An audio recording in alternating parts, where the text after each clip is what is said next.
filloj që 92-shin, kur që të kthehemi ke studentët, kur dolën studentët me lëvizje të shëndetshme kundër regjimit, apo jo, në rrugë, ama në podiume dolën profesorët e tyre. Dhe të gjithë edhe isha antarë të Partisë së Punës. Meri figura ti me në i përjashtim të radhë, ato figura që bën ministra, kryeministra, presidente, të gjithë ishin profesorët e studentëve. Dhe profesori që mësonte ekonominë studentëve shqiptar, apo jo, tha ne do bëjmë atë, do fillojmë nga zero, çeku i bardhë, terapi e shokut dhe çeku i bardhë. Krimet më të mëdha. Po ja, këto janë përgjegjësitë e klasës politike, problemi është që mos përsëriten. Unë e thash me emër, unë jam i bindur që PD-ja ka një rekord të frikshëm negativ për interesat e vendit. Puna është mos përsëritet historia, mos përsëritet historia edhe me tjerët që vinë, edhe me këta të tjerët, edhe me studentët që po bëjnë sot. Prandaj e shoh me shqetësim atë parullën. Sepse ka hyrë, më bëri të qesh një parull tjetër, që e pash në video, kështu, thoshte, mendoni se do rallohemi për shkak të botrorit? Por jemi tifos të Italisë, mor budalenj. Për të qeshur. Por kjo mor budalenj është e sharkonit të Zotit Berisha, kur i thoshte socialistëve. I më thonë Sali Berisha mor budalenj, domethënë. Edhe kjo përsëritje, ndoshta në subkonsciencë, unë ati grupit që e vuri, me cilët i simpatizova për këtë, se që e simpatike, thash, prit këta, se këta kanë ardhur, kanë atë, kanë programin e tyre, këta që s'ka të bëj me studentët, e kupton? E vërteta është që të gjitha partitë aty po përpiqen të peshkojnë nga kjo protest, dhe mua ajo që më shqetëson realisht është çfarë do vi mbrapa. Ndërkohë, në Serbi, 2 vjet rresh protesta nuk ja dolën të rrëzojnë fuqishëm. Po nuk të jemi realistani që është si punë e luftës. Kur mbaron një luftë, fatet e popujve vendosen në një konferencë të paqes. Gjithmonë mas luftës ka një konferencë paqe. Edhe me këtë lëvizje, fatet do vendosen në zgjedhje demokratike, nuk vjen nga rruga të vi, do më thëmë vetëm politikanë tanë, do më thënë që janë edhe të plakur tani edhe gjysëm të aftë të themi, vetëm ata mund ose në qofse kanë agendat cilat ne nuk i dim, po këto, ne kemi organe shumë të fuqishme, të sigurisë kombëtare, e kupton se edhe këtu është përgjegjësia tani. Edhe përgjegjësia të themi e kësaj qeverie që pritmë se s'kemi dëgjuar një herë kapi ky shishi jon ku informoi për diçka. Që të emrimi, marrja një femre që ka qenë vend. Po nuk e njeh mëre. Shefi shishit këtu duhet të njohë emër për emër të gjitha familjet shqiptare nga Vermoshi e deri në jug, duhet njëri i shërbimeve që të njohë problematikat, lidhjet e jashtme, precedentët në favor të Shqipërisë, apo në dëm të Shqipërisë, se ne jemi kështu, ne shkojmë, apo jo, ne themi ballistët, po ballistët kanë qenë ballistë edhe në kohën e Bizantit. Dakord, që shkonin, bashkëpunonin me generalet bizantin. Kështu që nuk i kemi këtë organe, edhe këtu është gjykatat. Gjykatat tona janë dhe dopsi e opozitës atërshme, e cila, kur u ndryshua, u bë ligji i prokurorisë, kujtohet 2008-ën, u qua jo zonja Ina Rama, ajo të regua burnesh, e tha në kuvend, me këtë ligj, prokurori kalon në sqetullën e kryeministrit. 4 fjalë thaja. Edhe kështu është e vërtetë se amerikanët e dënuan, e thanë mos se bëni atë ligj. U bëj ligj.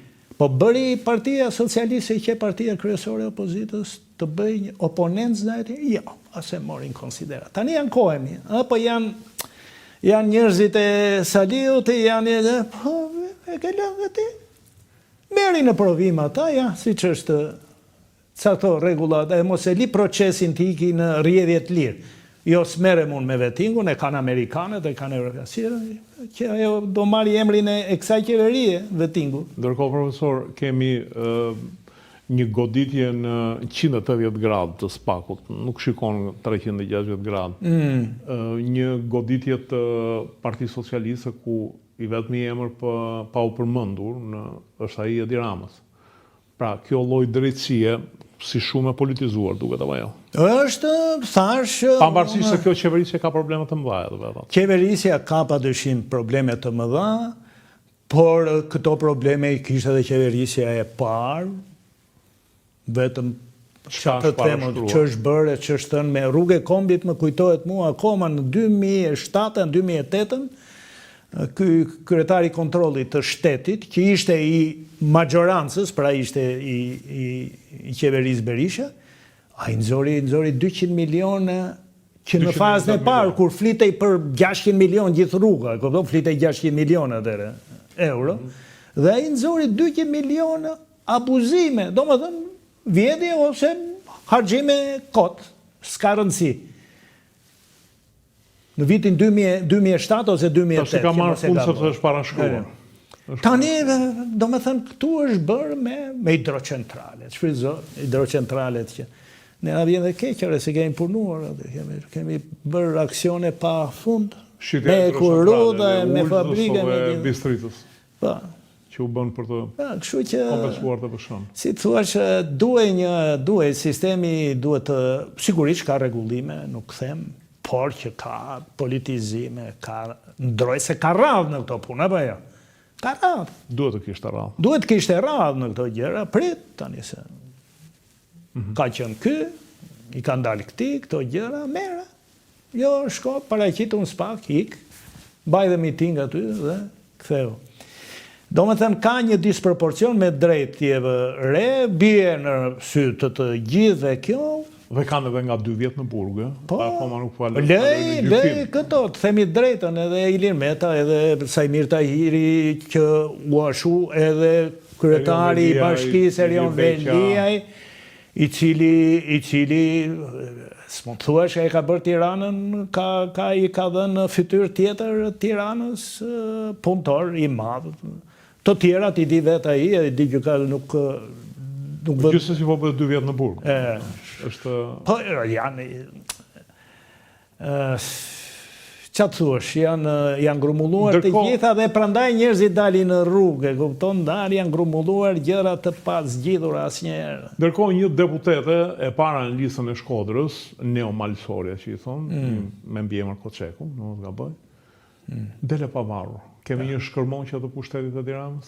Jo, është një dështim i politikës skuadrit të Edi Ramës, e cila është thënë, është stërthënë, i cili niset me shihet, ku di unë. Pa u nisur nga kontributet në parti? Absolutisht, do me thënë, ai ka vënë, nuk jam kundër, e kupton që ti specialist të mirë, intelektual, ti lësh në vendin e tyre dhe ti promovosh.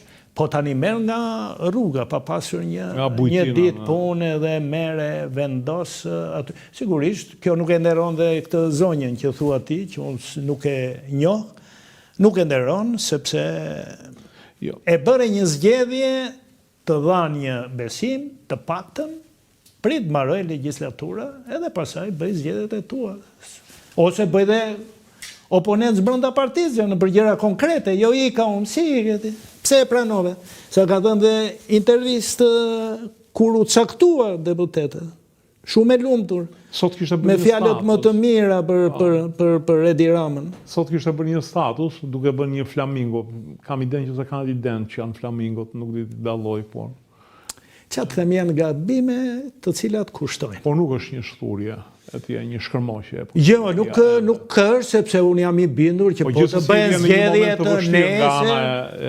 bëhen zgjedhjet nesër, nuk duhet t'ja themi atë që ka, ai është përbindësh i fushatës zgjedhore, është shumë i aftë, e kupton, për të bindur, ka brenda demagogji sigurisht, gjërat cilat i ka premtuar që do i bënte duke filluar nga shkolla që na dhëmbë edhe neve si prindër, e kupton, edhe si pedagog që kemi qenë, Nuk i bëri, nuk i realizoi, madje insistoi, si thuash, në zgjedhjet e tij, si të them kështu, të inventuara, të shpikura, zgjedhjet momentit, pa u konsultuar, pa biseduar. Ministri i Arsimit do një ekspert të arsimit, që ka bërë të gjitha shkallët, pa dyshim me flok të bardhë, që të ke qenë mësues i fillores, i gjimnazit, pedagog, doktor i shkencave, ka të tillë, plot. Mere, aty risko, aty mere edhe apolitik, një person apolitik. Aty risko, mere se ai nuk bën shaka me arsimin, se e ka në gjak arsimin. Jo merr një nga Kosova, e nderuar e vajza, e ditur, nuk kam. Ore arsimin duhet ta njofësh, siç thash, në të gjitha shkallët, duhet Ministrinë e Jashtme duhet ja japësh, edhe atëherë ja dha një djali dhe ai përgatitur, por ti duhet njohësh dosjet, ministri duhet njohë dosjet shekullore të politikës jashtme. Na tha që është i lexuar, na tha, është djalë që ka lexuar shumë. Po mirë, ai i lexuar që për BE-n, ai që i mirë e kështu, po në BE nuk hyn posta dhaj në Greqia, Athina, apo jo, posta dhaj tjetër, Bullgari, Italia, kështu që duhet të jesh njeri jo parvenu në politikën e jashtme, duhet të jesh një njeri i politikës jashtme. Pik.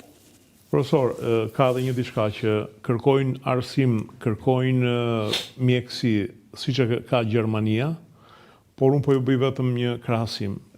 Tek neve, kuota që pjesa e GDP-s që i takon mjekësisë është 180.000 lekë për frymë, ndërkohë që 180.000 lekë, po ta them, 200.000 lekë bën vetëm një flakon imunoglobulin që është i pashtu. Dhe duan si Gjermania dhe Italia, po ndërkohë Gjermanët dhe Italianët paguajnë 40 deri në 50% të ardhurave. Këto janë mjekësia është një fushë që se ne shohim tani. Unë jam në moshë që e marrë dhe unë një ilaç, e kupton? Dhe atë ilaç që e merja para 15 vjetësh, e merja 35.000 lekë, tani e marrë me 7.000 lekë.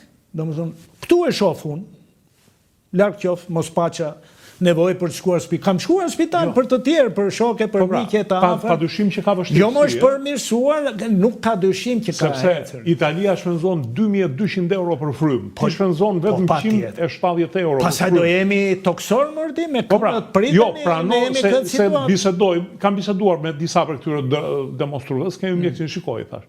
Në Itali dhe Gjermani paguajnë, vinin emigrantat nga Gjermania. Paguajnë 50% të ardhurave si taksa. Je gati ti lësh ti 50? Jo, po këto duhet i bëj shteti. Po shteti ku do t'i gjej? Këtu pra do t'i marri 50% të ardhurave. Për ndryshe mos kërkon mjekësi dhe arsim cilësor. Mjekësia për mua është një sektor në cilin është duket, e thonë të gjithë, është përmirësuar goxha, sigurisht. Edhe kapelen atyre mjekëve tanë të mirë, të cilët nuk privatizohen, por punojnë në klinikat universitare, pra në klinikat shtetërore, dhe të cilët e treguan veten edhe gjatë pandemisë. Të heqësh kapelen me një guxim të jashtëzakonshëm, me një risk të jashtëzakonshëm, nuk ke çfarë thua, siç ka përmirësime edhe policia ka përmirësimet e saj, që kur e mori, po të që kur ishte ministër Tahiri, apo jo, djali i Zotit Trim, e kupton, ju shkoj, mori Lazaratin, është operacion me risk të madh, por që i dha dhe qeveris, i dha kartën e parë në Europë dhe në botë, që kjo qeveri është kundër. Tjetër gjë pasaj që pati dhe aty debordime, si që dim, por do me thënë, PS-ja i ka pas edhe kuadrët e vetë të sprovuar, me të cilët mund të nuk e merë tjetër nga sektori publik edhe si t'i varësh qenit mullqin, apo jo, si i themi. Në privata ajo shkreta kishte një bujtin në duka gjin lere, aty të mbaj bujtin në të gatuaj. Ajo ishte knaqër, i kishte ecur dhe puna, turizmi aty në zonën e Veriut, edhe rrugët janë bërë për fat të mirë, ka bërë Berisha, mua më është bërë qefi që është bërë kjo Lumit Vlorës. Jo, e Lumit Vlorës, po, këto gjë, po, Monveri është kjo që të nxjerrë në Gucir, në Plavë Guci. Unë kam qenë me atë një rrugë mizerabël një herë që deshdije. Është rrugë shumë e mirë. Spektakolar. Shkon në Vermosh, shkon aty e ke 2 kilometra, shkon në kufi dhe futesh edhe shef. Do me thënë, janë bërë gjërat mira për të mos qenë kaq nihilist, duke konsideruar dhe vështirësitë e vëndit, vështirësit edhe ne, populli shqiptar, që kemi dhe ne ato telashet tona që nuk po çlirohemi në 35 vjet demokraci, do me thënë të mos jesh në gjendje të shfrytëzosh atë që të jetë demokracia, të drejtën e zgjedhjes, edhe drejtën e të thënit jo. Me jep një detyrë ti, kryeministër mua, dhe unë të them jo. S'ka që më bën, as kryeministri, as kush. Ose drejtën e zgjedhjes. Në vërtet, mbasë ndryshon kodi zgjedhor. Mbasë ndryshon kodi zgjedhor. I shkojmë, thot populli mas Berihajt, gjithmonë më kujtohet ku shof ca fytyra që ka 30 vjet i shof në për mitingje kështu. Mas Berihajt, vazhdon është. Profesor Zhufi, faleminderit. Faleminderit ju. Faleminderit dhe juve që na ndoqët natën e mirë.